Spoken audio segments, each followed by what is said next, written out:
ধন্যবাদ মাননীয় মন্ত্রী। বিরোধী দলীয় নেতা, মাননীয় স্পিকার, আপনাকে ধন্যবাদ। আপনি এটা আপত্তির জন্য, তাই তো? আমি কি বলি একটু শুনতে দেন। জি প্লিজ। আপনাকে ধন্যবাদ আমাকে সুযোগ দেওয়ার জন্য। আগের বিলটায় যিনি কথা তুলেছিলেন তিনি জাস্ট একজন সংসদ সদস্য হিসেবে আমরা আমাদের দায়িত্ব পালনের সুবিধার্থে কি আমাদের অধিকার এবং কি দায়িত্ব এটাই পালন করতে গিয়ে কথা বলেছিলেন। আপনি যে কন্ডন করেছেন এটা তো আপনি আগে বলেন নাই আমাদেরকে। আপনি আমাদেরকে তাকিয়েছেন, এই তাকানোটা আমরা হয়তো সবাই খেয়ালও করিনি। বিলগুলা এখন কোনো ইমার্জেন্সি না, কিন্তু এটা প্রয়োজন জাতির জন্য। সেই বিল আসার আগে পদ্ধতি সব কিছু অনুসরণ করার সমস্যাটা কোথায়? আমাদেরকে আগে 133টা অধ্যাদেশের ব্যাপারে যখন বিল আকারে এসেছে তখন সময়ের কনস্ট্রেইন ছিল, এখন তো সেটি নেই। তাহলে এখন আমরা কেন পদ্ধতিটা মানছি না? আমরা মানলেই তো আমাদের জন্য সুবিধা হয়। যেহেতু আমরা আইনের ছাত্র নই, কাজেই বিল আগে কি ছিল আইনে, এখন কি আসতেছে, এই দুইটা টেবিল যদি পাশাপাশি আমাদেরকে সরবরাহ করা হয় আমরা বুঝতে পারি সহজভাবে। এখানে আছে কিন্তু যেভাবে আছে ওইভাবে ক্লিয়ার না। আমার অনুরোধ, বিধিতে যেভাবে আছে সেইটা ফলো করে যদি আগানো হয় তাহলে আমরা উপকৃত হব, জাতি উপকৃত হবে, একটা সুন্দর আইন আমাদের সম্মিলিত প্রয়াসে তৈরি করা সম্ভব হবে। ধন্যবাদ মাননীয় স্পিকার। মাননীয় বিরোধী দলীয় নেতা, আপনাকে ধন্যবাদ। মাননীয় স্বরাষ্ট্রমন্ত্রী। আপনাকে ধন্যবাদ।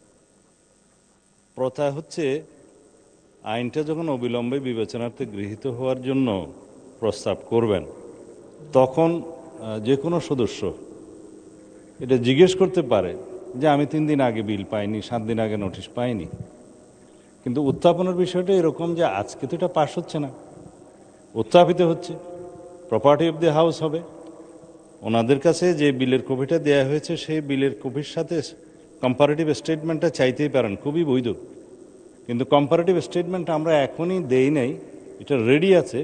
এই জন্যই দেই নাই যে কমিটিতে যখন পরীক্ষা নিরীক্ষা করে ওখানে সুপারিশ করা হবে, কোনো ভুল ত্রুটি বা কোনো সাজেশন থানারা দিবেন, দেওয়ার পরে সেই কম্পারেটিভ স্টেটমেন্টটা আবার সংশোধন করতে হবে।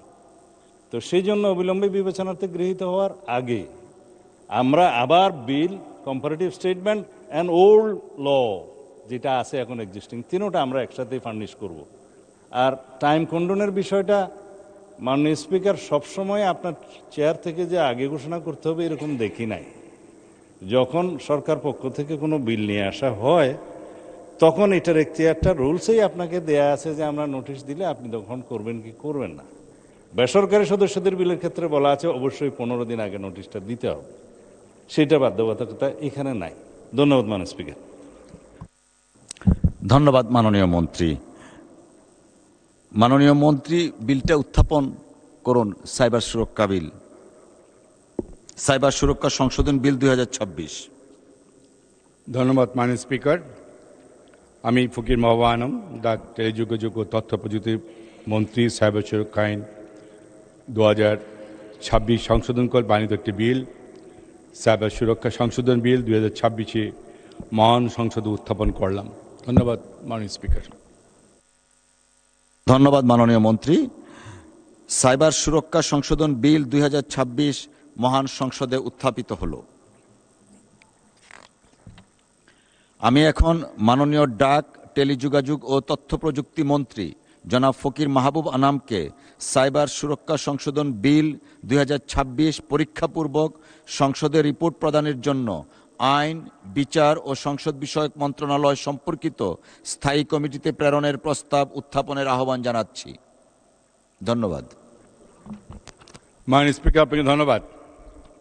আমি ফকির মাহবুব আনাম, ডাক, টেলিযোগাযোগ ও তথ্য প্রযুক্তি মন্ত্রী প্রস্তাব করছি যে এই মহান সংসদে উত্থাপিত সাইবার সুরক্ষা সংশোধন বিল 2026 পরীক্ষামূলক 3 বৈঠক দিবসের মধ্যে সংসদের রিপোর্ট প্রদানের জন্য আইন, বিচার ও সংশোধন বিষয়ক মন্ত্রণালয় সম্পর্কিত স্থায়ী কমিটিতে প্রেরণ করা হোক। মাননীয় স্পিকার, আপনাকে ধন্যবাদ। আপনাকেও ধন্যবাদ মাননীয় মন্ত্রী। সংসদের সামনে প্রশ্ন হচ্ছে সাইবার সুরক্ষা সংশোধন বিল 2026 পরীক্ষাপূর্বক 3 বৈঠক দিবসের মধ্যে সংসদে রিপোর্ট প্রদানের জন্য আইন, বিচার ও সংসদ বিষয়ক মন্ত্রণালয় সম্পর্কিত স্থায়ী কমিটিতে প্রেরণ করা হোক। যারা এ প্রস্তাবের পক্ষে আছেন তারা হাঁ বলুন। যারা এ প্রস্তাবের বিপক্ষে আছেন তারা না বলুন। আমার মনে হয় হাঁ জয়যুক্ত হয়েছে, হাঁ জয়যুক্ত হয়েছে, হাঁ জয়যুক্ত হয়েছে। অতএব বিলটি আইন, বিচার ও সংসদ বিষয়ক মন্ত্রণালয় সম্পর্কিত স্থায়ী কমিটিতে প্রেরিত হল।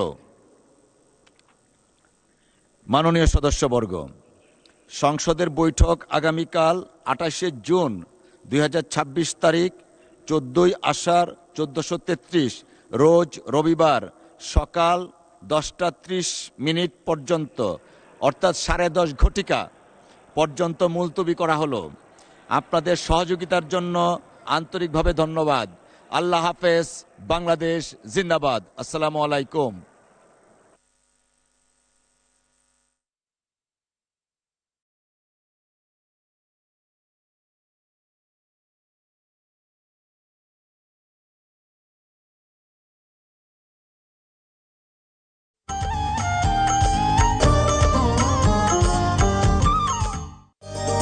বাজেটের উপর সাধারণ আলোচনা অব্যাহত রয়েছে। এ পর্যায়ে আলোচনা অংশগ্রহণ করবেন টাঙ্গাইল 5 আসন থেকে নির্বাচিত মাননীয় সদস্য জনাব সুলতান সালাউদ্দিন টুকু। জনাব সুলতান সালাউদ্দিন টুকু, আপনার সময় 10 মিনিট। ধন্যবাদ। ধন্যবাদ মাননীয় স্পিকার। প্রথমেই মহান রাব্বুল আলামিনের কাছে শুকরিয়া আদায় করছি। এই সরকারের প্রথম বাজেট এটি। আমাদের মাননীয় প্রধানমন্ত্রী নেতৃত্বে এই সরকার এই বাজেটটি পেশ করেছেন মহান সংসদে। আমি শ্রদ্ধাভরে স্মরণ করছি স্বাধীনতার মহান ঘোষক শহীদ রাষ্ট্রপতি জিয়াউর রহমানকে। আমি গভীর শ্রদ্ধাভরে স্মরণ করছি সংসদীয় গণতন্ত্র যিনি প্রতিষ্ঠা করেছেন এই বাংলাদেশে, গণতান্ত্রিক আন্দোলনের আপসহীন নেত্রী দেশনেত্রী বেগম খালেদা জিয়াকে। মাননীয় স্পিকার, আমাদের মাননীয় প্রধানমন্ত্রী, আমাদের সংসদ নেতা মালয়েশিয়া এবং চীন সফর করে বাংলাদেশের যে মর্যাদা বৃদ্ধি করেছে, বাংলাদেশের জনগণ মনে করে তার এই সফর অত্যন্ত ফলপ্রসূ হয়েছে এবং জনগণের পক্ষে ইনশাল্লাহ আগামী দিনের এই বাংলাদেশ অর্থনৈতিকভাবে অনেক বেশি শক্তিশালী ভূমিকা রাখতে সক্ষম হবে। সেই জন্য আমি দেশের জনগণের পক্ষ থেকে আন্তরিকভাবে মাননীয় প্রধানমন্ত্রীকে ধন্যবাদ জানাই। মানুষ কিন্তু 5 তারিখের পরে এই জুলাই আন্দোলনের, জুলাইয়ের একটি স্পিরিট রয়েছে যেটি অনেক সময় অনেকে ভুলে যাচ্ছেন। আমাদের বিরোধী দলের যারা আছে অনেক সময় অনেক রকম কথা বলে থাকে। মানুষ কিন্তু পরিবর্তনশীল হয়েছে। আপনারা ভোটের আগে অনেক কথা বলেছেন, অনেক রকম প্রতিশ্রুতি দিয়েছেন, এমনভাবে ভাইব তৈরি করেছিলেন সোশ্যাল মিডিয়াতে, মনে হয়েছিল যে আপনারাই ক্ষমতায় আসছেন এবং প্রশাসনও আপনারাই ব্যবহার করার চেষ্টা করেছেন বিগত 1.5 বছর। কিন্তু বাস্তবতা কিন্তু ভিন্ন। মানুষ ভোট দিয়েছে আমাদের মাননীয় প্রধানমন্ত্রীর নেতৃত্বে বিএনপি কে, কিন্তু মানুষ ভোটে বিজয় অর্জন করিয়েছে। কারণ মানুষ অনুধাবন করেছে যে এই দেশটি একমাত্র বিএনপির কাছেই নিরাপদ, অন্য কারো কাছে নিরাপদ নয়। বিএনপি ঐক্যের রাজনীতি করে, দ্বিধা বিভক্তের রাজনীতি বিএনপি করে না। শহীদ রাষ্ট্রপতি জিয়াউর রহমান বাকশাল থেকে বহুদলীয় গণতন্ত্র দিয়েছিলেন, আমাদের দেশকে ঐক্যবদ্ধ করেছিলেন, জাতিকে ঐক্যবদ্ধ করেছিলেন।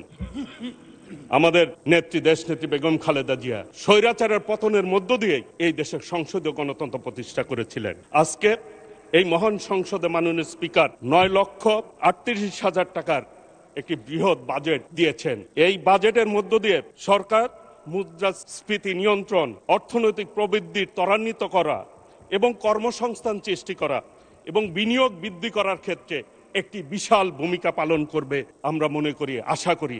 জনগণ তাই প্রত্যাশা করে। অনেক সময় বলে থাকে আমাদের বিরোধী দলীয় মাননীয় সংসদ সদস্যগণ যে গরিব মারার বাজে, যেইখানে 61টি নিত্য প্রয়োজনীয় দ্রব্যের দাম কমানোর প্রস্তাব করা হয়েছে, সেইখানে এটি কিভাবে গরিব মারার বাজেট হলো আমার জ্ঞাতার্থে বলতে চাই যে এটা কিভাবে আপনারা বলেন।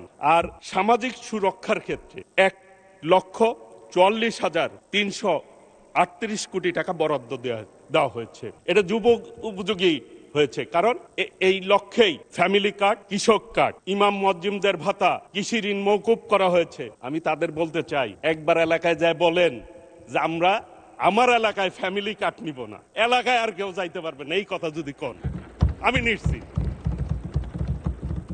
কৃষক কার্ডের কথা বলেন, এই কথা বললেও যেতে পারবেন না। মানুষ প্রায় 4.5 কোটি মানুষ ফ্যামিলি কার্ড পাবে, 2,87,00,000 মানুষ কৃষক কার্ড পাবে। তাহলে টাকাটা তৃণমূল পর্যায়ে মানুষের হাতে পৌঁছায় দিচ্ছে বিএনপি, দেশনায়ক তারেক রহমানের নেতৃত্বে সরকার।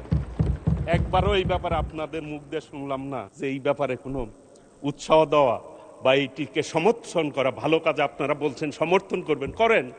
আমরা খারাপ বললে অবশ্যই আপনারা আমাদের খারাপ দিকটা তুলে ধরবেন, এটাই স্বাভাবিক, এটা আমরা প্রত্যাশা করি, মানুষ তাই প্রত্যাশা করে। প্রথম দিন থেকেই একটা বিধ্বস্ত অর্থনীতির উপরে দাঁড়িয়ে এই সরকার নির্বাচিত হয়েছে। একবার চিন্তা করেন, আপনারাও আন্দোলনে ছিলেন, কই এই প্রথম দিন থেকে বিরোধিতা শুরু করছেন, প্রথম দিন থেকে আওয়ামী লীগের মতো আচরণ শুরু করছেন। এই সব করে কোনো রেজাল্ট পাবেন না।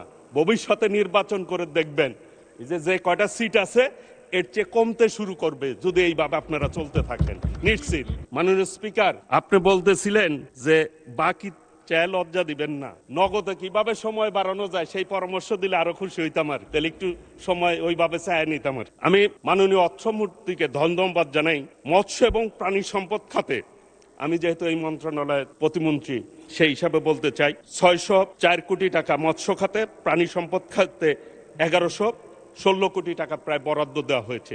এর মধ্য দিয়ে মৎস্য খাত এবং প্রাণী সম্পদ খাত উন্নতির দিকে যাবে, এটি আমার বিশ্বাস। কারণ বর্তমানে গত একটি ঈদ পার করলাম, আমরা যে স্পিরিটটাকে বুকে ধারণ করি যে বাংলাদেশ ফার্স্ট, আমরা গত কুরবানির ঈদে আল্লাহ রহমতে মানুষ কিন্তু ভালোভাবেই কুরবানি করেছে। দেশনায়ক তারেক রহমানের নেতৃত্বে, মাননীয় প্রধানমন্ত্রীর নেতৃত্বে ঐক্যবদ্ধভাবে সবাই সুন্দরভাবে কাজ করার মধ্য দিয়ে গত ঈদ কিন্তু ভালোভাবে কুরবানির ঈদে কিন্তু গরুর সমস্যা হয় নাই, পশুর সমস্যা হয় নাই। পার্শ্ববর্তী দেশের একটিও গরু পশু কিন্তু যাতে না ঢুকে সেই জন্য আমরা ব্যবস্থা গ্রহণ করেছি, সেই অনুযায়ী ব্যবস্থা নিয়েছি। খামারিরাও খুশি।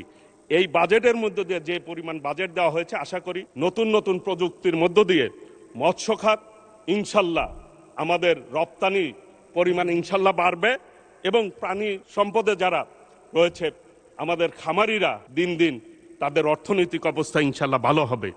এই খাতে একটি কথা বলতে চাই, পোল্ট্রি শিল্পতে ভ্যাটে শুল্কের পরিমাণ মাননীয় অর্থমন্ত্রী দয়া করে কৃষিতে যেই শুল্ক রয়েছে সেই বিবেচনা করে পোল্ট্রি শিল্পকে এগিয়ে নেওয়ার স্বার্থে আপনি একটু শুল্কটি কমানোর ব্যবস্থা করবেন। সময় যেহেতু নেই, এবার একটি এলাকার কথা বলতে চাই। মাননীয় স্পিকার, আমার এলাকা, আমার ভাই বলেছেন, আমার ভাই এখানে উপস্থিত রয়েছেন, টাঙ্গাইলের শাড়ি একটি জিআই পণ্য, ঐতিহ্যবাহী টাঙ্গাইলের শাড়ি। সেই শাড়িকে রক্ষা করার স্বার্থে আমাদের কিছু ঋণের ব্যবস্থা করতে হবে, ক্ষুদ্র ঋণের ব্যবস্থা করতে হবে প্রান্তিক যারা শাড়ি উৎপাদন করে তাদের জন্য, ধরে রাখার জন্য।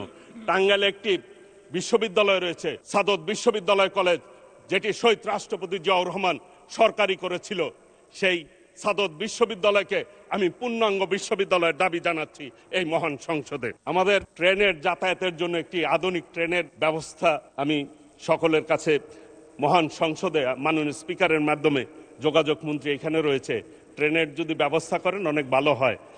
আর স্বাস্থ্য খাতে কথা বলতে চাই, স্বাস্থ্য ব্যবস্থা উন্নয়নের লক্ষ্যে আমাদের সরকার ইতিমধ্যে যে পদক্ষেপ নিয়েছে এটি অত্যন্ত প্রশংসার দাবি রাখে। আগামী দিনে ইনশাল্লাহ, যেহেতু সময় নাই, আর মাত্র 22 সেকেন্ড রয়েছে, বলতে চাই এই মহান সংসদ, ঐক্যের সংসদ, আজকে যেভাবে আমাদের মাননীয় প্রধানমন্ত্রীর সফর নিয়ে সবাই ধন্যবাদ প্রস্তাব উপস্থাপন করেছেন, এটি অবশ্যই জাতির জন্য একটি ঐক্যের মেসেজ। এটি ধরে রাখতে হবে, এই স্পিরিটই ধরে রাখতে হবে। ধন্যবাদ মাননীয় প্রতিমন্ত্রী। আলোচনায় অংশগ্রহণ করবেন হবিগঞ্জ 3 আসন থেকে নির্বাচিত মাননীয় সদস্য জনাব আলহাজ মোহাম্মদ জি.কে. গৌস। জনাব জি.কে. গৌস, আপনার সময় 8 মিনিট। ধন্যবাদ। বিসমিল্লাহির রহমানির রহিম। মাননীয় স্পিকার, আপনাকে ধন্যবাদ জানাচ্ছি আমার জীবনের প্রথম মহান জাতীয় সংসদে বাজেটের উপর আলোচনার সুযোগ করে দেওয়ার জন্য। আমি শুরুতেই এই 2026-27 অর্থ বছরের আমার বক্তব্যের প্রাক্কালে আমি স্মরণ করছি স্বাধীনতার ঘোষক, বহুদলীয় গণতন্ত্রের প্রবর্তক, বিএনপির প্রতিষ্ঠাতা চেয়ারম্যান, রণাঙ্গনের বীর মুক্তিযোদ্ধা শহীদ রাষ্ট্রপতি জিয়াউর রহমানকে আমি শ্রদ্ধার সাথে স্মরণ করছি, যার নেতৃত্বে দীর্ঘ ৪২টি বছর বিএনপি রাজনীতিতে বেড়ে উঠেছি। বাংলাদেশের জনগণের ভোট দ্বারা নির্বাচিত 3 বারের সফল সাবেক প্রধানমন্ত্রী, সদ্য প্রয়াত মরহুমা দেশনেত্রী বেগম খালেদা জিয়াকে আমি শ্রদ্ধা জানাচ্ছি। আমার অভিভাবক, বাংলাদেশ জাতীয়তাবাদী দলের চেয়ারম্যান, গণপ্রজাতন্ত্রী বাংলাদেশ সরকারের মাননীয় প্রধানমন্ত্রী শ্রদ্ধা জনাব তারেক রহমান সাহেবকে।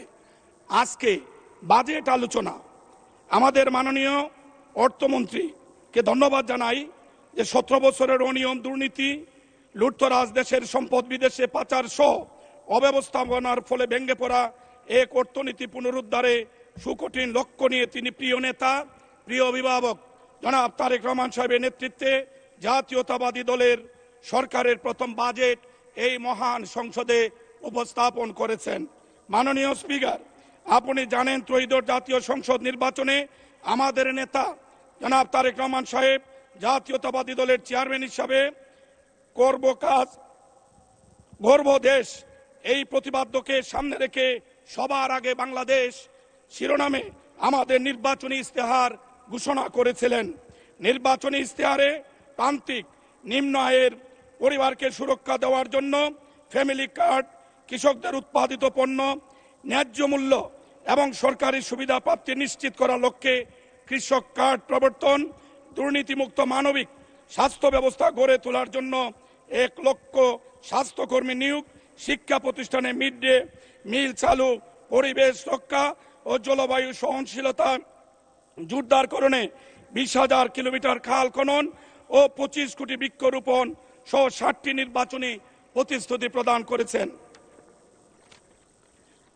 আমরা দেখেছি এই আমাদের শিক্ষা খাতে 2025-26 অর্থ বছরে 87,206 কোটি টাকার বরাদ্দ ছিল। সেইখানে শিক্ষার মান উন্নয়নে 1,36,606 কোটি টাকার এই এবার বাজেটে প্রস্তাব রাখা হয়েছে।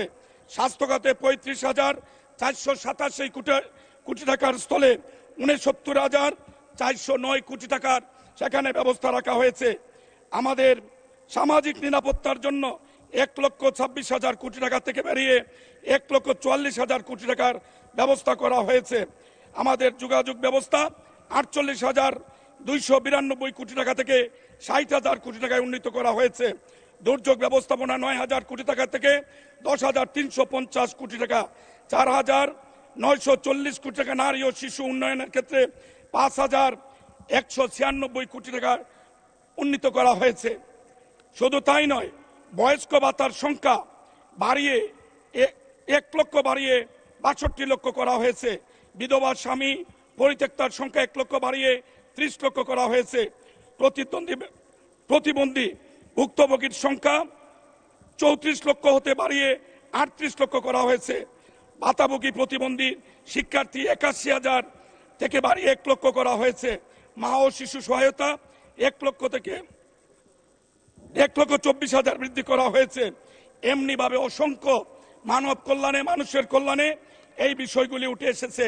শুধু তাই নয়, কৃষকদের জন্য 2026-27 অর্থ বছরে 100 উপজেলায় 42.5 লক্ষ কৃষকদের কৃষক কার্ড দেওয়া হবে।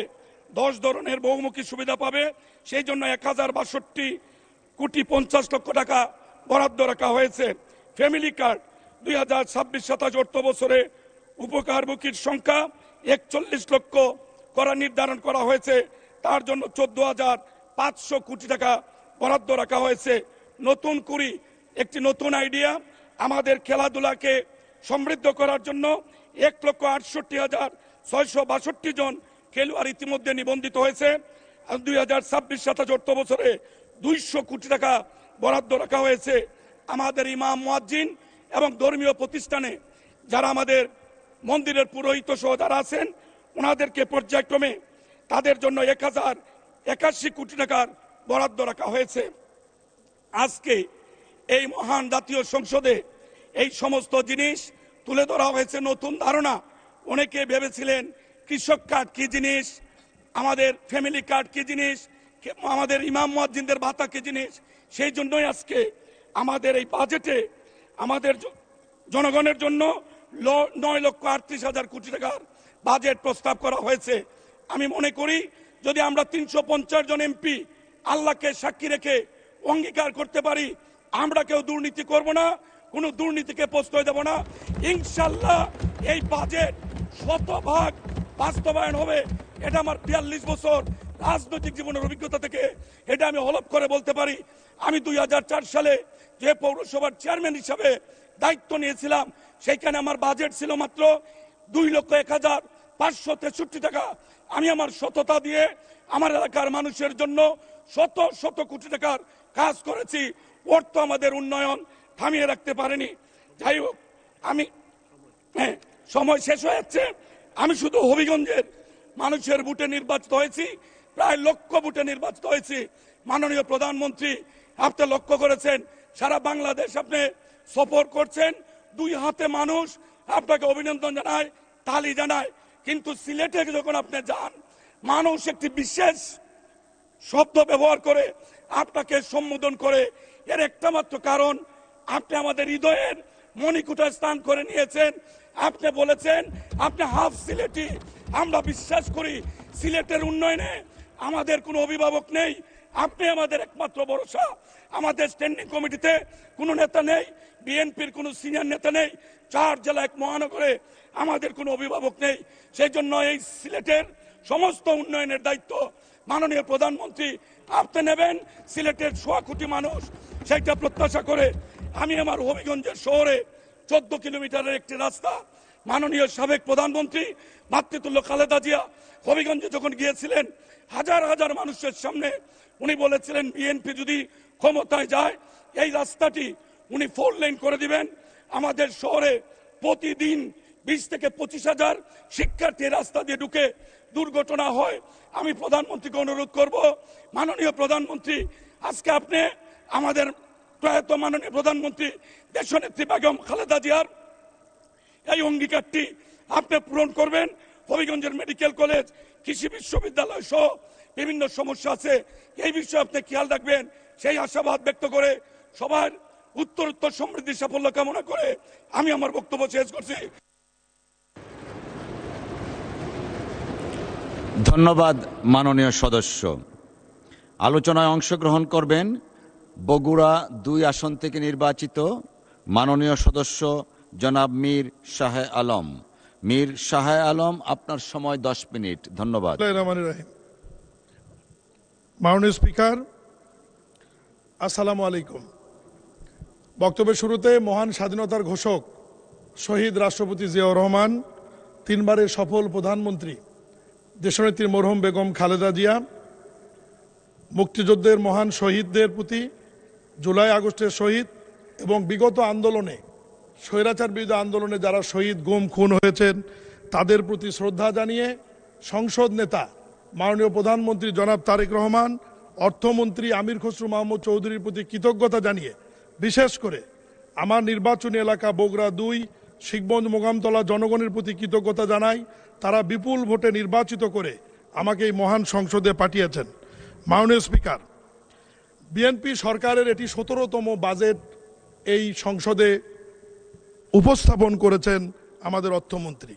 এর আগে শহীদ রাষ্ট্রপতি জিয়াউর রহমানের সময় 5টি বাজেট এবং সফল সাবেক প্রধানমন্ত্রী বেগম খালেদা জিয়ার সময় 11টি বাজেট এর আগে এই সংসদে পেশ হয়েছে এবং সফলতার সহিত বিএনপি সরকার সে সমস্ত বাজেট বাংলাদেশে বাস্তবায়ন করেছে। মাননীয় স্পিকার, এটি এই সরকারের মাননীয় প্রধানমন্ত্রী তারেক রহমানের সময় প্রথম বাজেট। মাননীয় স্পিকার, বাজেটের সময়কাল নিয়ে আমি একটু কথা বলতে চাই। 1 জুন থেকে 30 জুন অর্থবছর এখন হয়ে থাকে। 1947 থেকে 1959 সাল পর্যন্ত এই বাজেটের মেয়াদ ছিল 1 এপ্রিল থেকে 31 মার্চ। তৎকালীন 1960 সালে আইয়ুব খানের সরকার এই সময় পরিবর্তন করে 1 জুলাই থেকে 30 জুন করেছে। এই সময়কাল থাকলে বর্ষাকালে বাজেট বাস্তবায়ন করা দ্রুহ হয়। এই কারণে অনেক মন্ত্রণালয় সঠিক সময়ে তাদের অর্থ ব্যয় করতে পারে না। এই কারণে অনুরোধ করব, হয় 1947 থেকে 59 সালের ওই ফর্মুলাতে যাওয়া, অথবা বাজেটের অর্থ বছরটি 1 জানুয়ারি থেকে ডিসেম্বর পর্যন্ত করা যায় কিনা এটা বিবেচনা করা দেখা যেতে পারে। মাননীয় স্পিকার, এই বাজেট নিয়ে অনেকে অনেক রকম কথা বলে, গণ বাজেট, জনগণের বাজেট। আমি বলবো এটা হচ্ছে মানুষের জীবনের জন্য একটি বাজেট, যেই বাজেটই অর্থমন্ত্রী মানুষের নিত্য প্রয়োজনে এমন কিছু দ্রব্যমূল্যের দাম এমন জায়গায় নিয়ে এসছে যে বাজেট ঘোষণার পরের দিনে কোনো দ্রব্যমূল্যের দাম বাড়েনি। যেমন ধান, চাল, গম, আলু, গবাদি পশু, হাঁস, মুরগি, মাছ, চিংড়ি, মাংস, পেঁয়াজ, রসুন, মটর, ছোলা, মসুর, আদা, হলুদ, শুকনা মরিচ, ডাল, ভুট্টা, আটা, ময়দা, লবণ, ভোজ্য তেল, চিনি, সরিষা, তিল, গোলমরিচ, এলাচ, দারুচিনি, লবঙ্গ, তেজপাতা, ডিম, শাক সবজি, লেবু, কাঁচামরিচ, তরল দুধ, মাশরুম, মধু, গুড়, চিটাগুড় সহ প্রায় অনেকগুলো পণ্য যেখানে কর ছিল 5 থেকে 7%, সেখানে রিয়াত করে নিয়ে আসা হয়েছে 0.5%। মাননীয় স্পিকার, শুধু জীবন রক্ষার এই বাজেটটি মানুষ খাওয়ার পর বাঁচলো, তারপর চিকিৎসার প্রয়োজন। স্বাস্থ্য খাতে আপনি খেয়াল করবেন, হার্টের রিং থেকে শুরু করে, ডায়ালিসিস থেকে শুরু করে, ঔষধ শিল্প উৎপাদনের কাঁচামাল, 17টি কাঁচামালের উপর শুল্ক রিয়াত করে মানুষের ওষুধের মূল্য কমিয়ে দিয়ে মানুষের চিকিৎসার সুব্যবস্থা করা হয়েছে। মাননীয় স্পিকার, এই বাজেটে ব্যাপক কর্মসংস্থানের তৈরি করা হয়েছে। আজকে বিরোধী দলের পক্ষ থেকে বলা হচ্ছে অনেক বড় বাজেট, এটা বাস্তবায়ন করবেন কিভাবে, কোন খাত থেকে করবেন? মাননীয় স্পিকার, মাননীয় সংসদ নেতা এই সংসদে একদিন প্রশ্নোত্তর পর্বে বলেছে গত 15 বছরে আনুমানিক 230 বিলিয়ন মার্কিন ডলার, প্রায় 28 লাখ কোটি টাকা এই দেশ থেকে পাচার হয়েছে। এটা কোন খাতের ছিল মাননীয় স্পিকার? এই খাতটি যদি বিএনপি বন্ধ করতে পারে অথবা বন্ধের উদ্যোগ নিয়েছে, তার উদাহরণ হচ্ছে মাননীয় প্রধানমন্ত্রী কার্যালয়ের খাবার 950 থেকে 150 টাকায় এসেছে। এইভাবে যদি আমরা এই দুর্নীতি বন্ধ করে এই পাচার যদি রোধ করতে পারি, এই খাত থেকেই এই বড় বাজেট বাস্তবায়ন করা বিএনপি সরকারের জন্য কোনো বিষয় নয়। মাননীয় স্পিকার, আমি এখানে আরেকটি কথা বলতে চাই। বিএনপি নির্বাচনী প্রতিশ্রুতির মধ্যে অনেকগুলো গুরুত্বপূর্ণ বিষয় ছিল, ইমাম মসজিদদের বেতন, বৃক্ষরোপণ, খাল খনন, কর্মসংস্থান, শিক্ষা, স্বাস্থ্য। এর মধ্যে গুরুত্বপূর্ণ দুটি বিষয় এই বাজেটে উল্লেখ করা হয়েছে। কৃষক কার্ড, প্রায় 43 লক্ষ কৃষকের জন্য 1062 কোটি টাকা বরাদ্দ রাখা হয়েছে এই বাজেটে। মাননীয় স্পিকার, ফ্যামিলি কার্ডের নারী প্রধানদের জন্য 41 লক্ষ পরিবারের জন্য 12,373 কোটি টাকা বরাদ্দ রাখা হয়েছে। মাননীয় স্পিকার, আমার মন্ত্রণালয়ের বিষয়ে দু একটি কথা বলবো। স্থানীয় সরকার মন্ত্রণালয়ের মাননীয় মন্ত্রী এখানে উপস্থিত আছেন। আমাদের বরাদ্দ রয়েছে 40,245 কোটি টাকা, এবং গতবারের চাইতে 4,000 কোটি টাকা কম রাখা হয়েছে। এই বাজেটে 5টি স্থানীয় সরকার নির্বাচনেও বরাদ্দ রাখা হয়েছে। মাননীয় স্পিকার, যেটি বিএনপি ঘোষণা দিয়েছে 1 বছরের মধ্যে স্থানীয় সরকার নির্বাচনগুলো সম্পন্ন করতে চায়, সেই বরাদ্দ এর মধ্যে রাখা হয়েছে। মাননীয় স্পিকার, আমাদের স্থানীয় সরকার মন্ত্রণালয়ে যে বাজেটটি রয়েছে, এই বাজেটের মধ্যে থেকে আমরা আগামী অর্থ বছরে 5,000 কিলোমিটার নতুন পাকা রাস্তা, 9,000 কিলোমিটার রাস্তা মেরামত, 23,000 মিটার ব্রিজ কালভার্ট নির্মাণ, 35টি নতুন উপজেলা পরিষদ ভবন নির্মাণ, 55টি সাইক্লোন সেন্টার উন্নয়ন, 110টি হাট বাজারের উন্নয়ন, শহর অঞ্চলে 1000 কিলোমিটার রাস্তা ফুটপাথ নির্মাণ, শহর অঞ্চলে 392 কিলোমিটার ড্রেন নির্মাণ, সারা দেশে 1,20,000টি নলকূপ স্থাপন, পৌর এলাকায় 260 কিলোমিটার পাইপলাইন স্থাপন, পল্লী পৌর এলাকায় 80,000 স্যানিটারি ল্যাট্রিন নির্মাণ, 250টি পাবলিক টয়লেট স্থাপন, এবং 5টি স্থানীয় সরকার প্রতিষ্ঠানের জন্য উন্নয়ন সহায়তা রাখা হয়েছে 3,255 কোটি টাকা। মাননীয় স্পিকার, এই বাজেট বাস্তবায়ন নিয়ে বিএনপি সরকার মোটেও চিন্তিত নয়।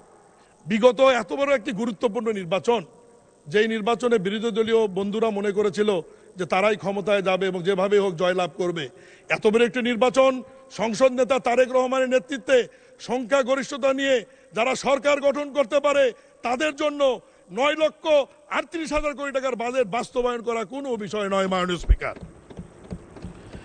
স্পিকার, আমি ছোট্ট একটি কথার প্রেক্ষিতে কথা বলবো। বিরোধী দলের এনসিপির এমপি কুড়িগ্রাম থেকে নির্বাচিত আতিকুর রহমান মুজাহিদ একটি অসত্য তথ্য সংসদে তুলে ধরেছেন, তার জবাব দেওয়া প্রয়োজন বলে আমি মনে করি। সেটি হলো উনি বলেছেন একসময় বলা হতো সবার আগে গোপালগঞ্জ, এখন কি সবার আগে বগুড়া? মাননীয় স্পিকার, আমি তথ্য দিচ্ছি এই 3 মাসে সবচেয়ে বেশি বরাদ্দ বগুড়া যায়নি। তার আগে আমি এইটুকু বলতে চাই, বিগত 20 বছর শহীদ রাষ্ট্রপতি জিয়াউর রহমানের জন্মস্থান বগুড়া হবার কারণে, সংসদ নেতা জনাব তারেক রহমানের বাড়ি বগুড়া হবার কারণে বগুড়ার কোনো উন্নয়ন হয়নি। মাননীয় স্পিকার, 63টি জেলায় বিনা ভোটে স্বৈরাচার সরকারের মন্ত্রী ছিল, এমপি ছিল, তাদের ওখানে কম বেশি উন্নয়ন হোক আর দুর্নীতি হোক যেটা হোক হয়েছে, কিন্তু বগুড়ার কিন্তু কোনো উন্নয়ন হয়নি। মাননীয় স্পিকার, এখন মাননীয় প্রধানমন্ত্রী একসময় বগুড়ার খোঁজ রাখতেন, উনি এখন সারা দেশের প্রধানমন্ত্রী। এখন বগুড়ার বিষয়ে কথা বলতে হবে, আমি সহ আমরা বগুড়ার যে 7 এমপি রয়েছি তাদেরকেই কথা বলতে হবে। আমি আজকে এই সংসদে সকল মন্ত্রী এবং মন্ত্রণালয়ের অনুরোধ করব, আমাদের বগুড়ার আমরা বেশি বরাদ্দ চাই না, 20 বছরে যে ঘাটতি রয়েছে অন্য 63 জেলার সাথে পূরণ করবার জন্য এই ঘাটতিটুকু আপনারা পূরণ করে দেন, তাহলেই আমাদের কোনো আর কথা থাকবে না। মাননীয় স্পিকার, আতিকুর রহমান মুজাহিদ এমপি সাহেব উনি যে তথ্য দিয়েছেন, এই তথ্যতে আমার মন্ত্রী মির্জা ফখরুল ইসলাম সাহেবও এখানে মর্মাহত হয়েছেন। উনি যে তথ্য দিয়েছেন যে সবচেয়ে বেশি বরাদ্দ বগুড়া গিয়েছে, আমি ছোট্ট একটু তথ্য দিই। 18 ফেব্রুয়ারি থেকে আজ পর্যন্ত এলজিডি থেকে সর্বোচ্চ বরাদ্দ গিয়েছে কুমিল্লা জেলায় 390 কোটি টাকা। এরপরে সিরিয়ালে রয়েছে নরসিংদী 263 কোটি টাকা। এরপরে সিরিয়ালে রয়েছে জামাত অধ্যুষিত বাগেরহাট 225 কোটি টাকা। এরপরে 7 নম্বরে রয়েছে গোপালগঞ্জ 173 কোটি টাকা। 9 নম্বরে যে এমপি অভিযোগ করেছেন তার জেলা কুড়িগ্রাম রয়েছে 165 কোটি টাকা। বগুড়ার সিরিয়াল 16 নম্বরে 141 কোটি টাকা। জামাত অধ্যুষিত সাতক্ষীরা 17 নম্বরে 139 কোটি টাকা। আমার মাননীয় মন্ত্রীর জেলা ঠাকুরগাঁ রয়েছে 17 নম্বরে। মাননীয় স্পিকার, নেত্রকোনা নাম্বারটা একটু বলিয়েন, এক সময় নেত্রকোনা 64টা আছে, সময় কম তো আমি তো বলতেই পারবো না। এরপরে জনস্বাস্থ্যতে সবার উপরে আছে কক্সবাজার, বগুড়া আছে 6-এ, মাননীয় মন্ত্রীটা আছে 17 নম্বরে। কুমিল্লা আপনার স্থানীয় সরকার উপজেলা পর্যায়ে কুমিল্লা আছে 1 নম্বরে 132 কোটি টাকা। চট্টগ্রাম আছে 2 নম্বরে, ময়মনসিংহ 3-এ, সিলেট 4-এ, দিনাজপুর 5-এ, বগুড়া 6-এ, আমার মাননীয় মন্ত্রীর জেলা রয়েছে 38 নম্বরে। মাননীয় স্পিকার, অতএব এই মন্ত্রণালয় থেকে কোনো অনিয়ম বৈষম্য হয় না। আমি সব শেষে যেটি বলবো, যে মাননীয় সংসদ সদস্য অভিযোগ করেছেন আপনি বড়ই ভাগ্যবান, এই 3 মাসে আপনার নির্বাচনী এলাকায় এলজিডি ইউনিয়ন পরিষদ উপজেলা থেকে তথ্য আছে, বরাদ্দ হয়েছে। অসংখ্য ধন্যবাদ মাননীয় প্রতিমন্ত্রী। আলোচনায় অংশগ্রহণ করবেন ঢাকা 12 আসন থেকে নির্বাচিত মাননীয় সদস্য জনাব মোহাম্মদ সাইফুল আলম। জনাব মোহাম্মদ সাইফুল আলম, আপনার সময় 30 মিনিট, 30 মিনিটস। Thank you.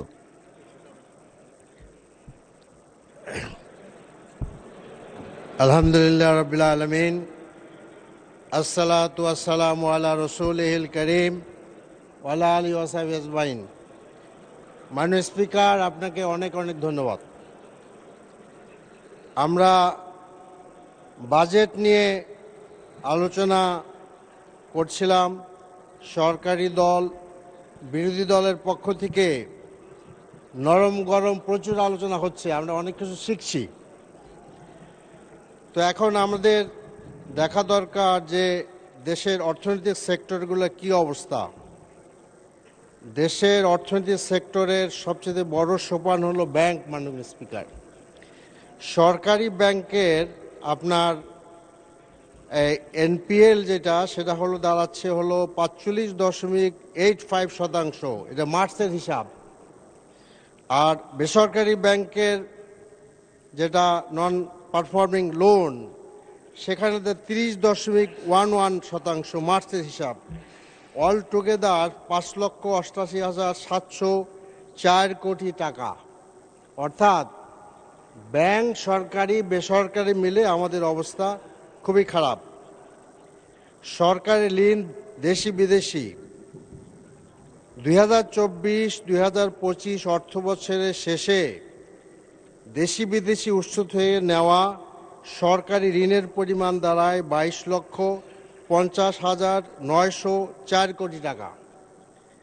2025 সালের ডিসেম্বরে বাংলাদেশের মোট বৈদেশিক ঋণের স্থিতি দাঁড়িয়েছে 113.51 মিলিয়ন বা 11,351 কোটি মার্কিন ডলার। বাংলাদেশি টাকায় দাঁড়ায় 13,96,173 কোটি টাকা। আগামী অর্থ বছরে বিদেশি ঋণ যা পরিশোধ করতে হবে, অর্থনৈতিক সম্পর্ক বিভাগ অর্থাৎ ইআরডি কর্মকর্তাদের মতে 2026 এবং 27 অর্থ বছরে বাংলাদেশে বৈদেশিক ঋণের সুদ বাবদ পরিশোধ করতে হবে 190 কোটি ডলার বা 23.3 হাজার কোটি টাকা। এই সময় ঋণের আসল পরিশোধ করতে হবে 340 কোটি ডলার বা প্রায় 41,735 কোটি টাকা। মাননীয় স্পিকার, আমাদের এই সময় আমাদের দেশে অনেকগুলো সেক্টর কর্পোরেশন আছে, এগুলোর নাম আমি বলতে চাচ্ছি না। তো এগুলার মধ্যে অনেকগুলাই লোকসানি খাত।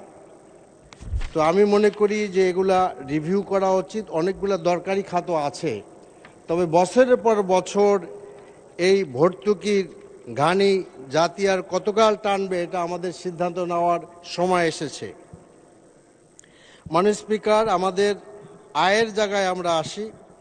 আয়ের জায়গায় আমাদের 2026-27 সালে রাজস্ব আয়ের টার্গেট ধরা হয়েছে 6,95,000 কোটি টাকা। তো এখানে আমরা দেখি যে যদি আমরা ব্যাক করি তাহলে দেখা যাবে 24-25-এ এটা হয়েছে 4,37,029 কোটি টাকা। এখানে পরিষ্কার দেখা যাচ্ছে যে এই বাজেটে ঘাটতি বাজেট ধরা হয়েছে 2.5 লক্ষ কোটি টাকা। এনবিআর এর থেকে এটা পরিষ্কার বোঝা যাচ্ছে যে এনবিআর এর থেকে প্রায় 2.5 লক্ষ কোটি টাকা ঘাটতি হবে। তো সেক্ষেত্রে আসলে ইফেক্টিভ ঘাটতি দাঁড়ায় প্রায় 5 লক্ষ কোটি টাকা, which is about 50% of total budget. এটা কিন্তু খুব চিন্তার বিষয় আর কি। তো এরপরে আরেকটি কথা বলতে চাচ্ছি, সেটা হলো যে আমাদের অপারেটিং কস্ট বা পরিচালন ব্যয় বাংলাদেশে অনেক বড় ব্যয়। সেখানে 3,16,075 কোটি টাকা, যা মোট বাজেটের 33.70%, which is very very big. কাজে গভর্নমেন্ট শুড কনসিডার, দেখতে হবে যে আমরা এই পরিচালনের ব্যয়ের এত বিরাট বোঝা নিয়ে আমরা অগ্রসর হতে পারবো কি না। আমি প্রপোজ করতে চাই যে মাননীয় অর্থমন্ত্রী বিষয়টা রিভিউ করে দেখবেন, পরিচালনা ব্যয়টা আসলে কমানো দরকার। এমনও শোনা যায় যে আমাদের সেক্রেটারি, আগে কখনো সিনিয়র সেক্রেটারি ছিল না, এখন সিনিয়র সেক্রেটারি হয়েছে। Senior secretary, additional secretary, joint secretary, কারো নাকি মাননীয় স্পিকার চেয়ারও নাই বসার, রুম তো নাই, চেয়ারও নাই, অথচ এদের বেতন ভাতা আমাকে দিতে হচ্ছে। কাজেই আমি খুব কনসিডারেটে বলতে চাচ্ছি যে মাননীয় অর্থমন্ত্রী একমত হয়েছেন আমার সাথে, এই পরিচালন ব্যয় আমাদের মানে অবশ্যই রিভিউ করা দরকার। এরপরে আমার কাছে মনে হয় যে দেখেন, আমাদের 2020-21 সালে এডিবির বাস্তবায়ন হার ছিল 94%, ভেরি গুড। এরপর দেখেন যে 21-22 হয়েছে 82%, এরপরে 22-23 সালে 84%, এরপরে 23-24 81%, 24-25 সালে আমরা হয়ে যাচ্ছে 68%, রেকর্ডের সর্বনিম্ন পর্যায়ে বলা যেতে পারে। সেখানে হয়তো সমস্যা ছিল, অর্থাৎ এডিবিটা বাস্তবায়ন হচ্ছে না আর। তো এই জন্য আমার কাছে আমি বলতে চাই যে এডিবিটা রিভিউ করা উচিত। এডিবিটার আমাদের যেহেতু আমরা বাস্তবায়ন করতে পারছি না, তো এই বাজেটটা রেখে লাভটা কি? কাজে এইটা আমাদেরকে আমার মতে এটা একটা বিশেষজ্ঞ কমিটি দ্বারা এডিবি রিভিউ করা দরকার, যেটা প্রয়োজনীয়তা দেখা দরকার। এরিয়া বেসিসে এডিবির অ্যালোকেশন ঠিক হয়েছে কিনা এটা বলা দরকার। আর আমার কাছে মনে হয় যে আমাদের স্থানীয় সরকার প্রতিমন্ত্রী আমাদের বললেন যেটা, যে ফিসকাল ইয়ারটা চেঞ্জ করা দরকার। এখানে মনে হয় একটা আমরা একমত হয়ে গিয়েছি যে ফিসকাল ইয়ারটা চেঞ্জ করা দরকার। তো কাজেই এর সাথে আমি একমত, ফিসক্যাল ইয়ার অবশ্যই চেঞ্জ করতে হবে। এরপরে আমরা বলছি যে এখন আমাদের রাজস্ব আয়ের যে সমস্যা, এই রাজস্ব আয় আমরা দেখি যে রেস্টুরেন্টে কোথাও গেলে ভ্যাটটা ঠিক মতো আদায় হয়, অনেক সময় দেয়, কিন্তু আমাদের ভ্যাটের চালান দেয় না, যার ফলে এই টাকাটা সরকারি খাতে জমা হলো কি না এটা কিন্তু আবার নিশ্চিত না। এক্ষেত্রে আমি বলতে চাচ্ছি যে আমাদের কিছু ব্যবস্থা করা দরকার to increase the tax collection, এবং সেক্ষেত্রে আপনার more and more electronic transaction করা দরকার সব জায়গায়। এবং আমি বলতে চাচ্ছি যে introduce of electronic cash register at all shops and wholesale points, electric cash মানে রেজিস্টার থাকা দরকার। এরপরে স্যালারি যেটা দেওয়া যায়, প্রাইভেট স্যালারি এবং গভর্নমেন্ট স্যালারি তো যাচ্ছেই, প্রাইভেট কোম্পানি সমস্ত প্রতিষ্ঠানের salary should go to the bank. এরপরে যেটা আমরা বলতে চাচ্ছি যে একটা এনবিআরের আপনার যে ফোকাসটা, এই ফোকাসটা বড় বিজনেস যেগুলো আছে সেখানে আমাদের করা দরকার, যারা বড় বেশি টাকা আয় করে। তবে এইটা ঠিক যে কর্পোরেট ট্যাক্স কমানোর কথা সরকার যেটা বলেছেন এর সাথে আমরা একমত। তো এই জন্য আমার মনে হয় যে এনবিআরকে যদি ট্যাক্স কালেকশনে আমরা আরও সক্ষম করে তুলতে পারি তাহলে ট্যাক্স কালেকশন বাড়বে। মাননীয় স্পিকার, এখানে এনবিআরের রিক্রুটমেন্টে মেধার জিনিসটা গুরুত্ব দেওয়া দরকার, এবং আমার মনে হয় আমরা সবাই একমত হব যে ট্যাক্স কালেকশনের বড় বাধা হলো একটা মানে অসততা, দুর্নীতি। এরাই বুদ্ধি দেয় লোকদেরকে কিভাবে ফাঁকি ফুঁকি দিয়ে ট্যাক্স মানে বেরোয় যাওয়া যায়, কমানো যায়। So there should B A মানে কারেকশন এনবিআরে, সেখানে আমাদের মানে হওয়া দরকার, যেটা হলো একটা নৈতিক এবং সৎ যেরকম কর্মকর্তা আছে এদেরকে যদি আমরা লাগানো যায় গভর্নমেন্টের ট্যাক্স বাড়বে আর কি। এরপরে যেটা বলতে চাচ্ছি যে আপনার আমরা আসি যে এডিবি রিভিউর কথা আমি আগেই বলেছি। এরপর একটা কথা যে আমি আশা করি যে অর্থমন্ত্রী এটাকে আমার সাথে একমত হবেন। এখানে আমাদের মাননীয় এক সংসদ সদস্য মনসুরা সম্ভবত ঢাকা বিশ্ববিদ্যালয়ে ছিলেন, তিনি বলেছেন সাইকেল পার্টসের ট্যাক্স কমানো দরকার, কারণ আমাদের যেসব খাতে রপ্তানি হয়, সাইকেল রপ্তানি হয়, তো পার্টসের দাম যদি এখানে বাড়ায় দেওয়া হয় তো সাইকেল রপ্তানির ক্ষেত্রে বাধা সৃষ্টি হবে। তো সেই জিনিসটা আমাদের দেখা দরকার। আরেকটি গুরুত্বপূর্ণ জিনিস আমি বলতে চাচ্ছি, ট্যাক্স এক্সপেন্ডিচার। ট্যাক্স এক্সপেন্ডিচারের যে অ্যাক্ট বা রুল যেটা আছে এখানে কিছু সমস্যা হচ্ছে মাননীয় স্পিকার। এখানে আমরা দেখতে পাই যে 22-23 সালে আমাদের 1,09,132 কোটি টাকা ট্যাক্স এক্সপেন্ডিচারে ব্যয় হয়েছে, হুইচ ইজ ভেরি হাই মাননীয় স্পিকার। তো কাজে এইটা আমাদের এই রুলসটা একটু রিভিউ করা দরকার বলে আমি মনে করছি। এইটা মাননীয় অর্থমন্ত্রী আমার সাথে একমত হওয়ারই কথা আমার মনে হয়, এটা আমাদের রিভিউ করা দরকার।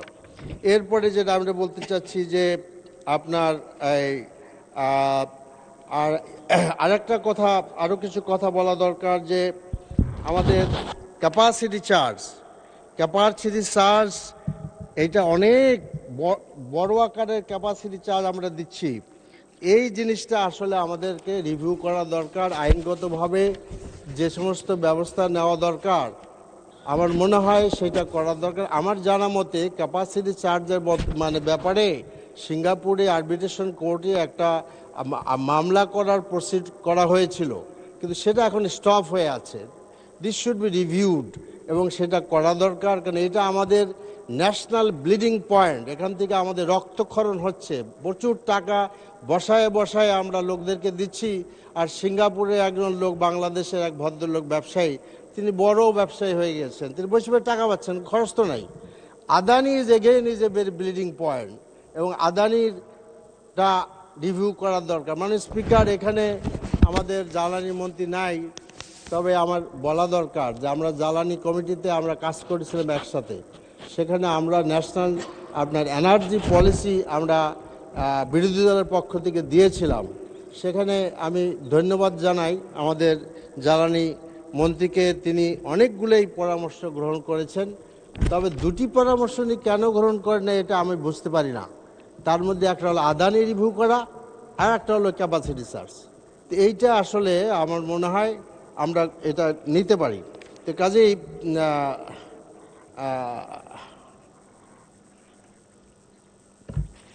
একই কথা, ট্যাক্স মিডিয়ার মানে একই কথা। তো আমার মনে হয় যে আরেকটা কথা আমার এটা রেকর্ড হওয়া দরকার, যে একটা কমিটি হইলো, সেই কমিটিতে আমরা খুব আন্তরিকতার সাথে বসছিলাম, আলোচনা করলাম। কমিটির রিপোর্ট মাননীয় স্পিকার যখন প্রণয়ন করা হয়, আমরা সুযোগ পাইনি ওখানে অংশগ্রহণ করার জন্য। ইনশাআল্লাহ ভবিষ্যতে পাবো আর কি। মাননীয় স্পিকার, তারপরে যেটা আমি বলতে চাচ্ছি যে যে দেশের আইন শৃঙ্খলা পরিস্থিতি, কারণ দেশের অর্থনৈতিক অবস্থা যদি ভালো করতে হয়, তাহলে আইন শৃঙ্খলা পরিস্থিতি যদি খারাপ হয়, তাহলে দেশের অর্থনৈতিক অবস্থা ভালো হওয়া কিছুতেই সম্ভব না। তো সেক্ষেত্রে আমি একটু আইন শৃঙ্খলা পরিস্থিতি আপনি যদি অ্যালাউ করেন আমাকে, আমি মানে বলতে চাচ্ছি যে তো আপনার আইন শৃঙ্খলা পরিস্থিতিটা কি অবস্থা?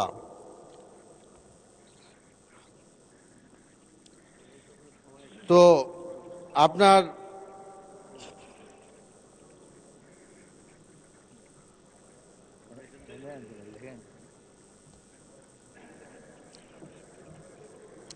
যাই হোক, তো আমার মনে হয় যে আমাদের মাননীয় আপনার গত পরশু যে লক্ষ্মীপুরের ঘটনা, এর থেকে বোঝা যাচ্ছে দেশের আইন শৃঙ্খলা পরিস্থিতি। এখানে খুন, আপনার ধর্ষণ, এগুলার পরিমাণ অনেক বেশি।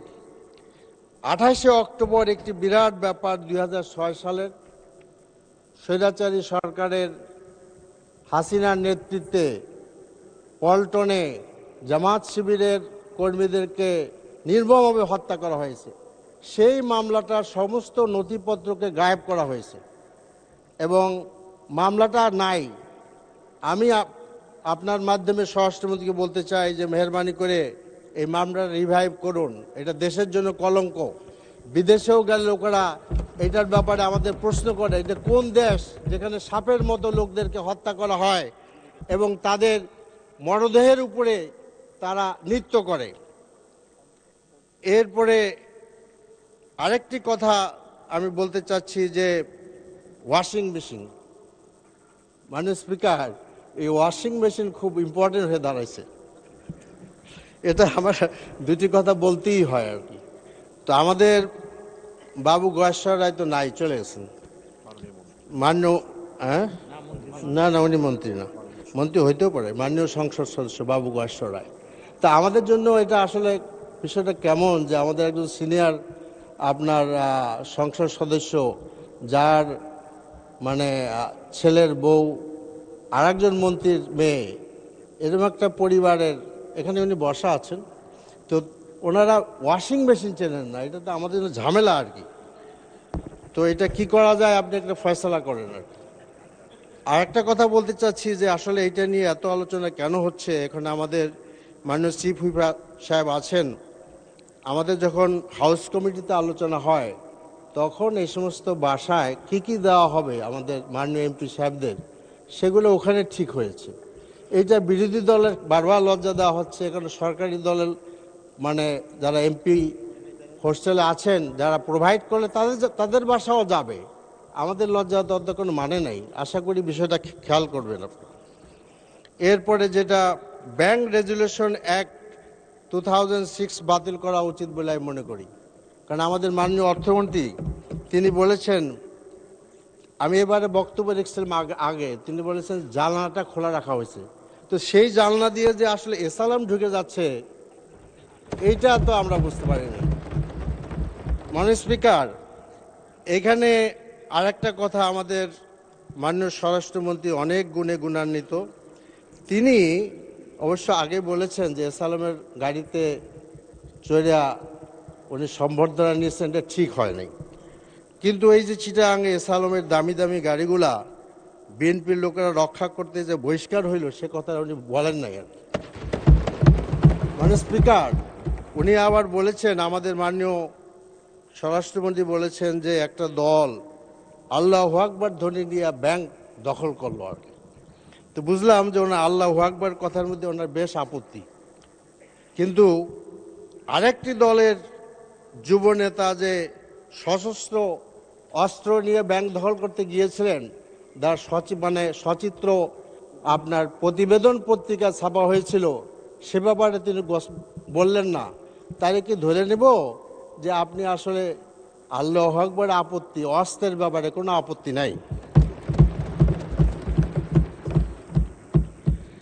এরপরে যেটা বলতে চাইছি, জুলাই সনদ। এই জাতি জুলাইয়ের আন্দোলনের মাধ্যমে এই সংসদ পেয়েছে, কিন্তু আনফর্চুনেটলি সেই গণরায়কে আমরা বাস্তবায়ন করি নাই।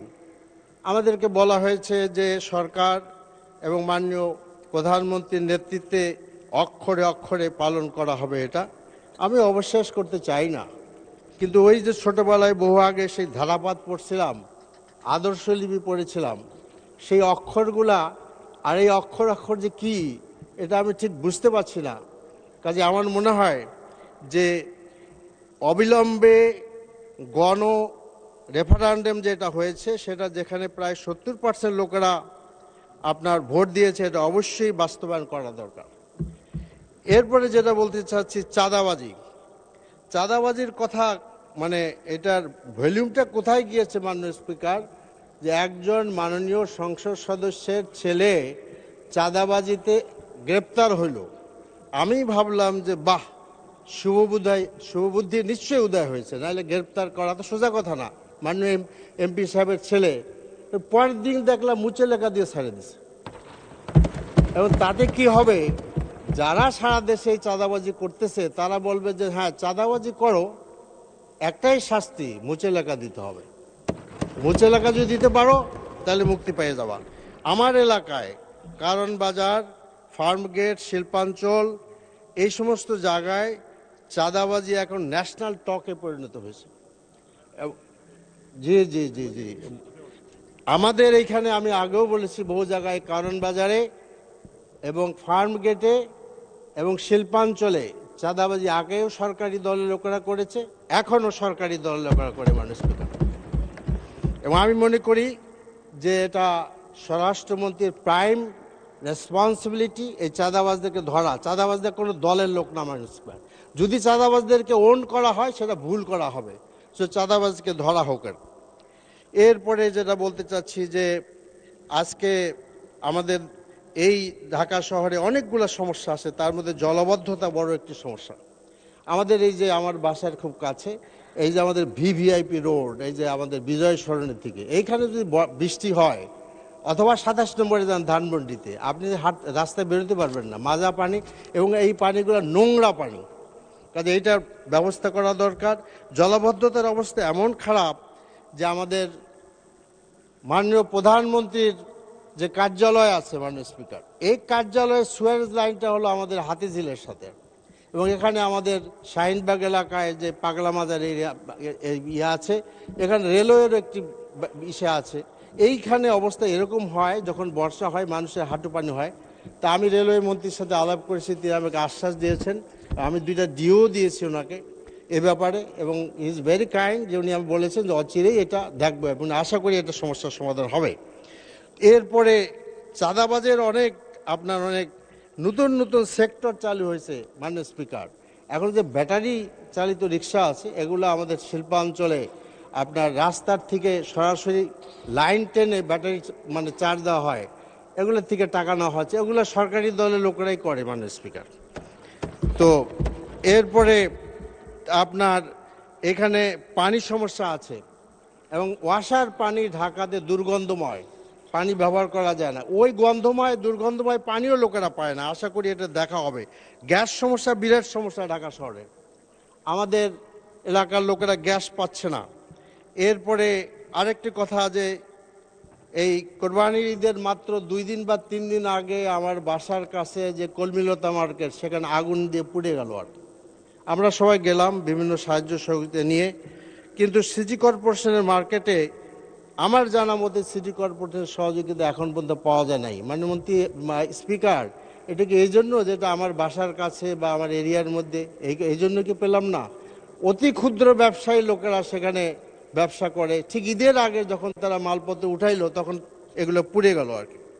এরপরে আমার গণভবন এলাকা, এই যে এখান থেকে আমাদের জাস্ট কিচেন লেক, এগুলো পার হলে যে গণভবন এলাকা, আমাদের এই সংসদের বহু কর্মচারীরা সেখানে থাকে ছোট বড়, কিন্তু ওই আর্লি 62-তে করা এই গণভবন এরিয়ার বাসাগুলোর অবস্থা খুবই খারাপ। আমি বিনীত অনুরোধ করবো এই বাসাগুলো অতি জরুরিভাবে সংস্কার করা দরকার। রাস্তাঘাটের অবস্থাও খুব খারাপ। এরপরে আমাদের আসি স্বাস্থ্যের কথা। আমাদের অতি প্রেস্টিজিয়াস হাসপাতাল নিটোর হাসপাতাল। নিটোর একটা অর্থোপেডিক হাসপাতালে পরিচিত। মাননীয় স্পিকার, এখানে কোনো সিটি এমআরআই নাই। আমাদের মাননীয় আপনার সমাজ কল্যাণ মন্ত্রী, who is a very renowned urologist, আমি জানি তাকে, আপনি তাকে জিজ্ঞেস করেন, আরও ডাক্তাররা আছে। একটা অর্থোপেডিক হাসপাতালে যদি সিটি এমআরআই না থাকে, এটা কী করে কাজ করেন? ওটা রেকর্ড আছে তো। তো জাতীয় সংসদের মতো জায়গায়, দায়িত্বশীল জায়গা থেকে যদি এরকমভাবে আপনার ভুল ইনফরমেশন আসে, এটা খুব খারাপ। এরপরে একটি তথ্য দেওয়া আছে আরডিএস ইসলামী ব্যাংকের ব্যাপারে।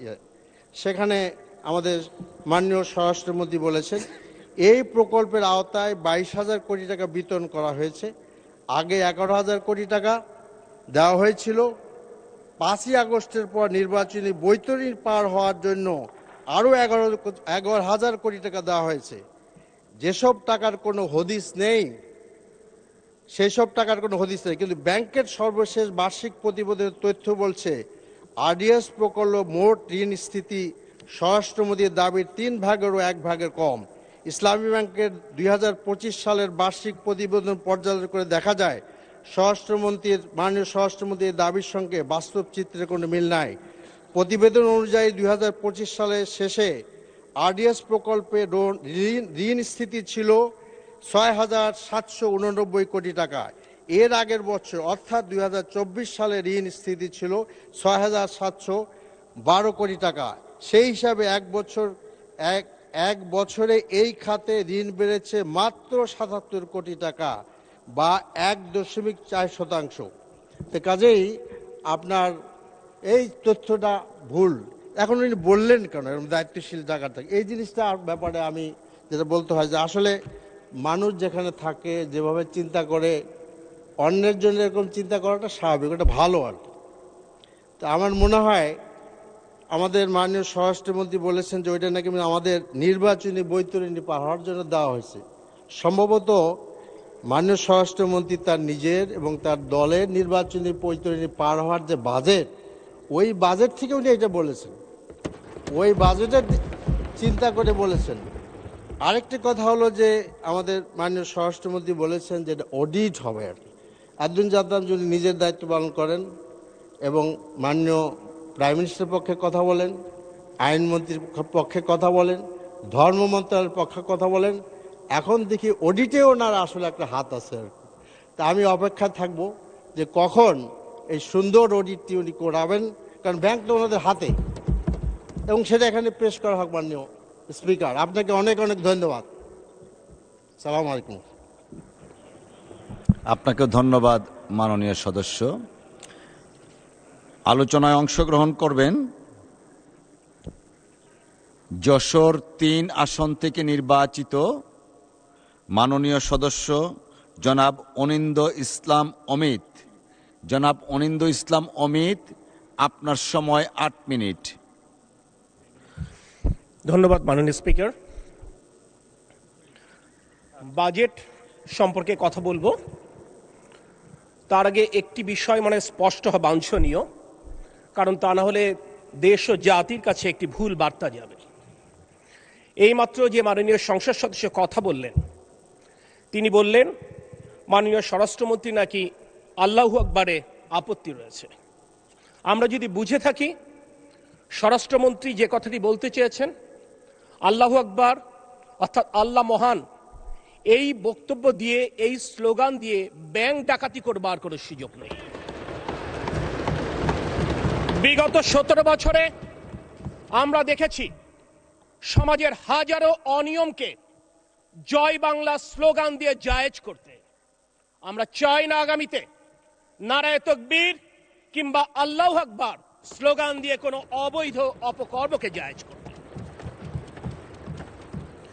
মাননীয় স্পিকার, 2026-27 অর্থ বছরের বাজেট উপস্থাপিত হয়েছে। এই বাজেট নিছক আয় ব্যয়ের হিসেব নয়। যেই নির্বাচনী ম্যানিফেস্টোকে বাংলাদেশের জনগণ আস্থা রেখে জনাব তারেক রহমানের নেতৃত্বাধীন বাংলাদেশ জাতীয়তাবাদী দলকে 2/3 আসনের সংখ্যাগরিষ্ঠতা দিয়ে এই মহান জাতীয় সংসদে পাঠিয়েছে এবং দেশ পরিচালনার দায়িত্ব অর্পণ করেছে, আজকে মাননীয় অর্থমন্ত্রী তার বাজেট উপস্থাপনের মাধ্যমে আগামী দিনে এই সরকারের কর্ম পরিকল্পনা উপস্থাপনের চেষ্টা করেছেন। সে কারণে আমি প্রথমেই মাননীয় অর্থমন্ত্রীকে ধন্যবাদ জানাতে চাই। আমরা যদি শিক্ষা খাতের দিকে লক্ষ্য করি, আমরা দেখব শিক্ষা খাত বরাবরই বিএনপির অগ্রাধিকার তালিকায় থাকে। শহীদ রাষ্ট্রপতি জিয়াউর রহমানের সময় সাক্ষরতা কর্মসূচি শুরু হয়েছিল। দেশনেত্রী বেগম খালেদা জিয়াই প্রথম নারী শিক্ষাকে অবৈতনিক করেছিলেন। নতুন বছরে আমাদের সন্তানেরা স্কুলে যে বিনামূল্যে পাঠ্যপুস্তক পায়, সেটিও দেশনেত্রী বেগম খালেদা জিয়ার শুরু করা অনুসৃত গৃহীত কর্মসূচি। মেয়েদের জন্য উপবৃত্তি, এটিও দেশনেত্রী বেগম খালেদা জিয়া চালু করেছিলেন। বেগম খালেদা জিয়ার দেখানো পথে তারেক রহমান কথা দিয়েছেন, আগামীতে আমরা স্নাতক পর্যন্ত মেয়েদের পড়ালেখা অবৈতনিক করে দেব এবং সেই কথা মাননীয় অর্থমন্ত্রী তার বাজেট উপস্থাপনায় উল্লেখ করেছেন। 2026-27 অর্থ বছরে প্রস্তাবিত বাজেটে শিক্ষা খাতে 1,36,606 কোটি টাকা বরাদ্দের প্রস্তাব করা হয়েছে, যা মোট বাজেটের 14.56% বা জিডিপির প্রায় 2%। বিগত বছর তুলের তুলনায় এই শিক্ষা খাতে বরাদ্দ প্রায় 1% বেশি। শিক্ষা ব্যবস্থাকে কর্মমুখী, প্রযুক্তি নির্ভর ও মানসম্মত করার উদ্যোগ গ্রহণ করা হয়েছে। আমরা যদি স্বাস্থ্য খাতের দিকে লক্ষ্য করি, আমরা দেখব স্বাস্থ্য খাতে রেকর্ড 69,409 কোটি টাকা বরাদ্দের প্রস্তাব করা হয়েছে, যা মোট বাজেটের 7.4% এবং জিডিপির 1.01%। এটি আগের বছরের সংশোধিত বাজেটের তুলনায় প্রায় দ্বিগুণ এবং প্রথমবার স্বাস্থ্য খাতের বরাদ্দ জিডিপির 1% অতিক্রম করেছে। উল্লেখযোগ্য বিষয় হচ্ছে এখানে হার্টের রিং, চোখের লেন্স এবং কিডনি রোগীদের ডায়ালিসিস ফিল্টার ও ব্লাড টিউবিং এর উপর থেকে ভ্যাট এবং শুল্ক কমানো হয়েছে। আমার প্রয়াত পিতা, যিনি একাধিকবার এই জাতীয় সংসদে প্রতিনিধিত্ব করেছেন যশোর 3 সংসদীয় এলাকা থেকে, তিনি জীবনের শেষ সময় ডায়ালিসিস রোগী ছিলেন। আমি দেখেছি কিডনি ডায়ালিসিসের কারণে একটি পরিবার কিভাবে ধুকে ধুকে শেষ হয়ে যায়। তাই মাননীয় অর্থমন্ত্রীকে একটি ভুক্ত পরিবারের সদস্য হিসেবে আমি কৃতজ্ঞতা জানাতে চাই এই রকমের একটি মানবিক উদ্যোগ গ্রহণ করবার জন্য। আমি ধন্যবাদ জানাতে চাই ইউনিয়ন এবং পৌর ওয়ার্ডে প্রাথমিক স্বাস্থ্যসেবা ইউনিট প্রতিষ্ঠার উদ্যোগ নেবার জন্য। দেশনেত্রী বেগম খালেদা জিয়া উপজেলা স্বাস্থ্য কমপ্লেক্সকে 31 শয্যা থেকে 51 শয্যায় রূপান্তর করেছিলেন, আর আজকের প্রধানমন্ত্রী 51 শয্যা বিশিষ্ট স্বাস্থ্য কমপ্লেক্সকে 101 শয্যায় রূপান্তরের উদ্যোগ গ্রহণ করেছেন। সময় শেষ হয়ে যাচ্ছে, আমি আমাদের মন্ত্রণালয় জ্বালানি এবং বিদ্যুৎ মন্ত্রণালয় সম্পর্কে কিছু কথা বলতে চাই। মাননীয় অর্থমন্ত্রীকে ধন্যবাদ জানাতে চাই। আগামী অর্থ বছরে আমাদের মন্ত্রণালয়ের জন্য উনি 17,345 কোটি টাকার বরাদ্দের প্রস্তাব করেছেন, যেটি গত বছরের তুলনায় যথেষ্ট পরিমাণ বেশি। এখানে একটি স্পষ্ট বার্তা দিতে চাই, দায়িত্ব গ্রহণের পরপরই আমরা উপলব্ধি করেছি মধ্যপ্রাচ্য সংকট আমাদের চোখ খুলে দেখিয়ে দিয়েছে বিগত ফ্যাসিস্ট সরকারের ভুল জ্বালানি এবং বিদ্যুৎ নীতির সমস্যা। আমদানি নির্ভর জ্বালানি খাতকে আমরা স্বাবলম্বী করবার জন্য আমরা সমুদ্রবক্ষ এবং স্থলভাগে নতুন করে গ্যাস উত্তোলনের উদ্যোগ গ্রহণ করেছি। বিগত 24শে মে আমাদের অফশোর বিডিং রাউন্ড ওপেন হয়েছে, যেটি আগামী নভেম্বর শেষ হবে। আমরা আশা করছি মাননীয় সাবেক প্রধানমন্ত্রী দেশনেত্রী বেগম খালেদা জিয়ার সময় 1993 সালে আমরা একটি সফল বিডিং রাউন্ড আমরা প্রত্যক্ষ করেছিলাম। ইনশাল্লাহ তার যোগ্য উত্তরসূরি আমাদের প্রধানমন্ত্রী তারেক রহমানের নেতৃত্বে আগামী দিনে বাংলাদেশ একটি সফল বিডিং রাউন্ড প্রত্যক্ষ করবে। আমরা ইস্টার্ন রিফাইনারির সক্ষমতা বাড়াবার জন্য যে ইস্টার্ন রিফাইনারি 60-এর দশকে প্রতিষ্ঠা হয়েছিল, বাংলাদেশ স্বাধীনের এই 55 বছরে যে কেউ উদ্যোগ নেয়নি। আমাদের প্রিয় প্রধানমন্ত্রী ইস্টার্ন রিফাইনারি সক্ষমতা বাড়াবার জন্য ইস্টার্ন রিফাইনারি সেকেন্ড ইউনিট প্রতিষ্ঠা উদ্যোগ নিয়েছেন। এর ফলশ্রুতিতে আমাদের রিফাইনিং ক্যাপাসিটি 50 লক্ষ মেট্রিক টনে উন্নীত হবে। আমরা বিদ্যুতের সমস্যা কমানোর জন্য আমরা রিনিউয়েবল এনার্জিতে ফোকাস করেছি, যেটি আমাদের নির্বাচনী ম্যানিফেস্টোতে উল্লেখ করা রয়েছে। অর্থাৎ আমাদের বিদ্যুৎ উৎপাদনের 20% আমরা রিনিউয়েবল ক্ষেত্রে আমরা নিশ্চিত করতে চাই। এই কারণে মাননীয় অর্থমন্ত্রী সোলার প্যানেল স্থাপনের ক্ষেত্রে যে শুল্ক সুবিধা দিয়েছেন, যে নীতি সহায়তা ঘোষণা করেছেন, সেই কারণে বাংলাদেশের জনগণের পক্ষ থেকে আমি তার প্রতি কৃতজ্ঞতা প্রকাশ করছি। মাননীয় স্পিকার, আমার বক্তব্য দীর্ঘ করতে চাই না, যেহেতু আমি জানি সময় চাইলেও আপনি আজ সময় মঞ্জুর করবেন না, কিন্তু এক্ষেত্রে একটি কৃতজ্ঞতা প্রকাশ করবার দায় অনুভব করছি আমার নির্বাচনী এলাকার জনগণের পক্ষ থেকে। বিগত ফ্যাসিবাদ বিরোধী আন্দোলনে উচ্চ আদালতে আপনি যে আইনগত সহায়তা প্রদান করেছেন, সেই কারণে যশোর তথা খুলনা বিভাগের গণতন্ত্রকামী মানুষের পক্ষ থেকে আপনার প্রতি কৃতজ্ঞতা প্রকাশ করছি। একই সাথে কৃতজ্ঞতা প্রকাশ করছি এখানে উপস্থিত মাননীয় সংসদ সদস্য অ্যাডভোকেট জয়নাল আবেদিন, অ্যাডভোকেট বাবু নিতাই রায় চৌধুরী, অ্যাডভোকেট ব্যারিস্টার মাহবুদ্দিন খোকন এবং আমাদের মাননীয় আইনমন্ত্রী অ্যাডভোকেট আসাদুজ্জামানের প্রতি, যারাও বিগত ফ্যাসিবাদ বিরোধী আন্দোলনে গণতন্ত্রকামী মানুষকে আইনি সহায়তা দিয়েছিলেন। আজকের বিরোধী দলীয় বন্ধুদেরকে বলবো, সংসদ এবং সংসদের বাইরে আমাদের আচরণে যদি আমরা শালীনতার সীমা অতিক্রম না করি, তাহলে ইনশাআল্লাহ আগামী দিনে সম্মিলিতভাবে নতুন। অসংখ্য ধন্যবাদ মাননীয় সদস্য। বাজেট সম্পর্কিত সাধারণ আলোচনা আজকের মতো এখানেই শেষ হলো। দিনের সম্পূরক কার্যসূচি অনুযায়ী আমি এখন মাননীয় স্বরাষ্ট্রমন্ত্রী জনাব সালাউদ্দিন আহমদকে মাদক দ্রব্য নিয়ন্ত্রণ সংশোধন বিল 2026 উত্থাপনের অনুমতি প্রার্থনার জন্য আহ্বান জানাচ্ছি।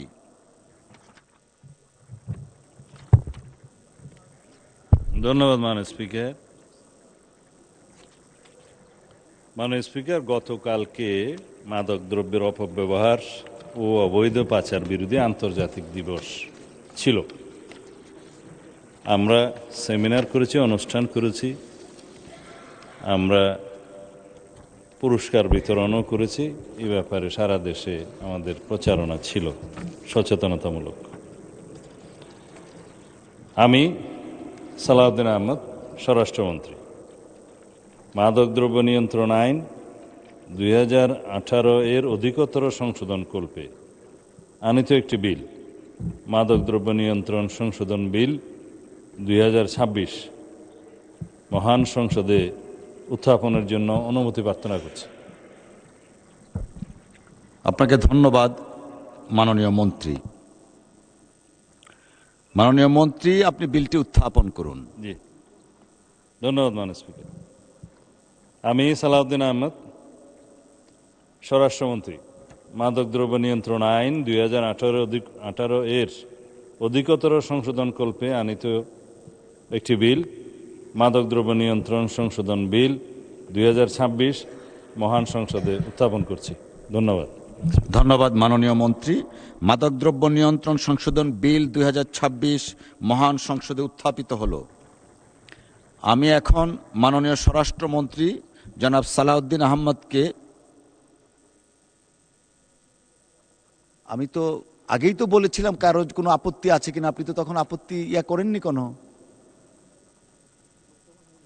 উত্থাপিত হয়ে গেছে, উত্থাপনের আগে আপত্তি করতে হয়। Is there any disorder? This is not the norm and practice, right honorable member. বিলটা উত্থাপনের, একটু বলি, বিলটা উত্থাপনের সময় উনি উত্থাপন করার পরে আমি লেফটের দিকে তাকিয়েছি, তখন কোনো আপত্তি থাকলে আপত্তিটা জানাতে হয়।